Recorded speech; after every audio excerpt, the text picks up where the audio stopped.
వార్షికోత్సవం సందర్భంగా Meenakshi test tube baby centre Guntur నందు ఐవీఎఫ్ ట్రీట్మెంట్ పై 40% రాయితీ.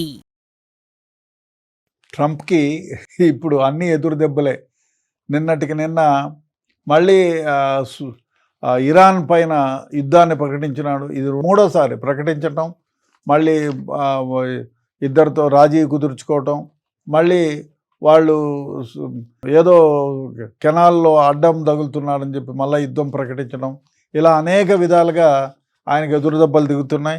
ఇంకో విషయం ఏమిటంటే, రచయిత్రి జీన్ క్యారర్ ఆమె 1996లో ఒక డిపార్ట్మెంట్ స్టోర్లో ఉండగా ఆయన లైంగిక దాడి జరిపారని చెప్పి కోర్టులో పెడితే లోయర్ కోర్టు దాన్ని ఖరారు చేశాడు.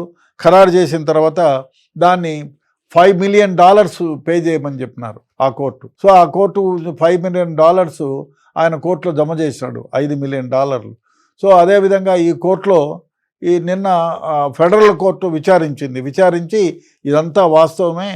సో దీనికి మళ్ళీ ఈ $5,000 ఈ ఫెడరల్ కోర్టు విధించేది $5,000 కూడా యూ హ్యావ్ టు పే అని చెప్పి అది రిలీజ్ చేసింది.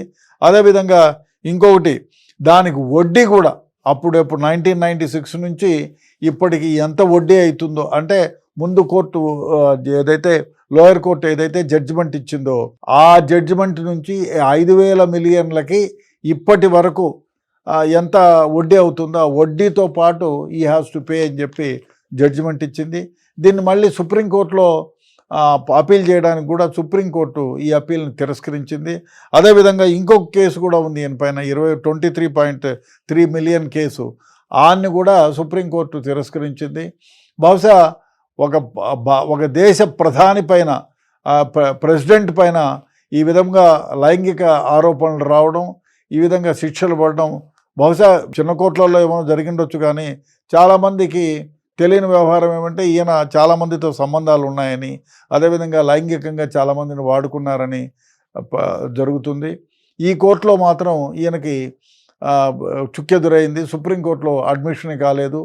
దేశ ప్రెసిడెంట్కి, బహుశా అమెరికన్ ప్రెసిడెంట్ హోదాలో ఉండగా ఈ విధమైనటువంటి జడ్జిమెంట్ రావడం, ఇంకోటి జడ్జిమెంట్తో పాటు ఇంకో సుప్రీంకోర్టు అడ్మిషన్ కాకపోవడం అందరూ గమనించాల్సిన వ్యవహారం. ఏదేమైనా ట్రంప్ మొదటి నుంచి కూడా వివాదరహితుడు కాదు, వివాదాస్పదుడు. ప్రతి దాంట్లో కూడా వివాదమే. ఇంకో విషయం ఏమంటే, ప్రపంచంలో ఏ దేశం వాళ్ళు కూడా ఈ ట్రంప్ను నమ్మే పరిస్థితి లేదు. ఇవాళ ఏం చెప్తాడో ఉదయాన్నే దాన్ని మర్చిపోతాడా, లేకపోతే కావాలని తిప్పి చెప్తాడా అని. అందుకే ట్రంప్ మాటలు నీటి మూటలు అంటారు. అందుకే ట్రంప్ ఎవరితో స్నేహంగా ఉంటాడో, ఎప్పుడు విరోధం పెంచుకుంటాడో తెలియదు. ఎందుకంటే మన పైన కూడా చాలా సందర్భాల్లో చూసాం. మనం ఏదన్నా ఒక వాణిజ్య వ్యవహారంలో మనం ఆయన మాట వినలేదంటే అప్పుడే 100% మన పైన పెనాల్టీ వేస్తానంటాడు. ఈ విధంగా చాలా చేశాడు. మనతోనే కాదు, భారతదేశంతో ఒక్కదాంతోనే కాదు, ప్రపంచంలోని చాలా దేశాలతో కూడా ఈ విధంగా వివాదాస్పదమైనటువంటి వ్యవహారాలు పెడుతూ ఉంటాడు ఈ ట్రంప్. చూడాలి, ఈయన మళ్ళీ ఏదో అభిశంసన పెడతారు, ఈయన ఆ జాబ్ నుంచి తీసేస్తారని అంటున్నాం. మరి ఏం జరుగుతుందో చూడాలి. ఏది ఏమైనా అమెరికా ప్రెసిడెంట్ పైన ఇటువంటి తీర్పు రావడం గమనార్హం. చూడాలి ఈ ప్రెసిడెంట్ ఇంకా ఎంతకాలం ఉంటాడో, ఏ విధంగా ఇంకా ఏ కేసుల్లో ఈయనకు అగెనెస్ట్గా వస్తుందో, ఏ దేశాలపైన అన్ఎక్స్పెక్టెడ్గా ఆయన యుద్ధాలు ప్రకటించాలో చూడాలి. ట్రంప్కి ఇప్పుడు అన్ని ఎదురు దెబ్బలే. నిన్నటికి నిన్న మళ్ళీ ఇరాన్ పైన యుద్ధాన్ని ప్రకటించినాడు. ఇది మూడోసారి ప్రకటించటం, మళ్ళీ ఇద్దరితో రాజీ కుదుర్చుకోవటం, మళ్ళీ వాళ్ళు ఏదో కెనాల్లో అడ్డం తగులుతున్నాడని చెప్పి మళ్ళీ యుద్ధం ప్రకటించడం, ఇలా అనేక విధాలుగా ఆయనకు ఎదురుదెబ్బలు దిగుతున్నాయి.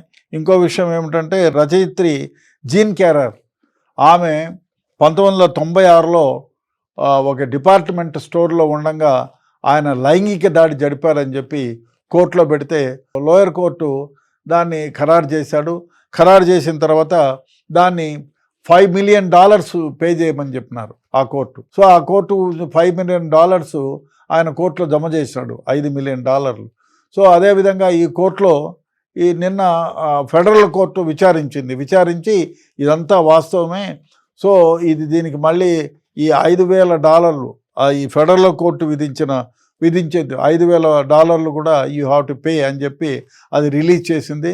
అదేవిధంగా ఇంకొకటి దానికి వడ్డీ కూడా అప్పుడెప్పుడు 1996 నుంచి ఇప్పటికి ఎంత వడ్డీ అవుతుందో, అంటే ముందు కోర్టు ఏదైతే లోయర్ కోర్టు ఏదైతే జడ్జిమెంట్ ఇచ్చిందో ఆ జడ్జిమెంట్ నుంచి 5,000 మిలియన్లకి ఇప్పటి వరకు ఎంత వడ్డీ అవుతుందో ఆ వడ్డీతో పాటు ఈ హ్యాస్ టు పే అని చెప్పి జడ్జిమెంట్ ఇచ్చింది. దీన్ని మళ్ళీ సుప్రీంకోర్టులో అపీల్ చేయడానికి కూడా సుప్రీంకోర్టు ఈ అపీల్ని తిరస్కరించింది. అదేవిధంగా ఇంకొక కేసు కూడా ఉంది ఈయన పైన 23.3 మిలియన్ కేసు, ఆన్ని కూడా సుప్రీంకోర్టు తిరస్కరించింది. బహుశా ఒక దేశ ప్రధాని పైన ప్రెసిడెంట్ పైన ఈ విధంగా లైంగిక ఆరోపణలు రావడం, ఈ విధంగా శిక్షలు పడడం బహుశా చిన్న కోట్లలో ఏమో జరిగిండొచ్చు, కానీ చాలామందికి తెలియని వ్యవహారం ఏమంటే ఈయన చాలామందితో సంబంధాలు ఉన్నాయని, అదేవిధంగా లైంగికంగా చాలామందిని వాడుకున్నారని జరుగుతుంది. ఈ కోర్టులో మాత్రం ఈయనకి చుక్కెదురైంది. సుప్రీంకోర్టులో అడ్మిషన్ కాలేదు.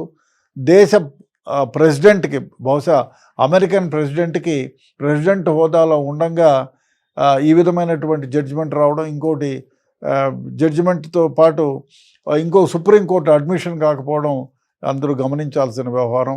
ఏదేమైనా ట్రంప్ మొదటి నుంచి కూడా వివాదరహితుడు కాదు, వివాదాస్పదుడు. ప్రతి దాంట్లో కూడా వివాదమే. ఇంకో విషయం ఏమంటే ప్రపంచంలో ఏ దేశం వాళ్ళు కూడా ఈ ట్రంప్ను నమ్మే పరిస్థితి లేదు. ఇవాళ ఏం చెప్తాడో ఉదయాన్నే దాన్ని మర్చిపోతాడా, లేకపోతే కావాలని తిప్పి చెప్తాడా అని. అందుకే ట్రంప్ మాటలు నీటి మూటలు అంటారు.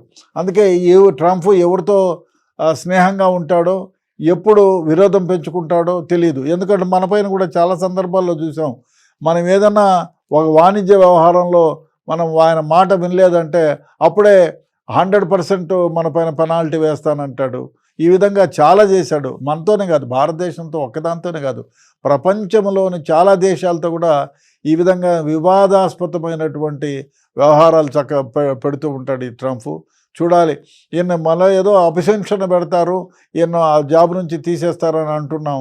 మరి ఏం జరుగుతుందో చూడాలి. ఏది ఏమైనా అమెరికా ప్రెసిడెంట్ పైన ఇటువంటి తీర్పు రావడం గమనార్హం.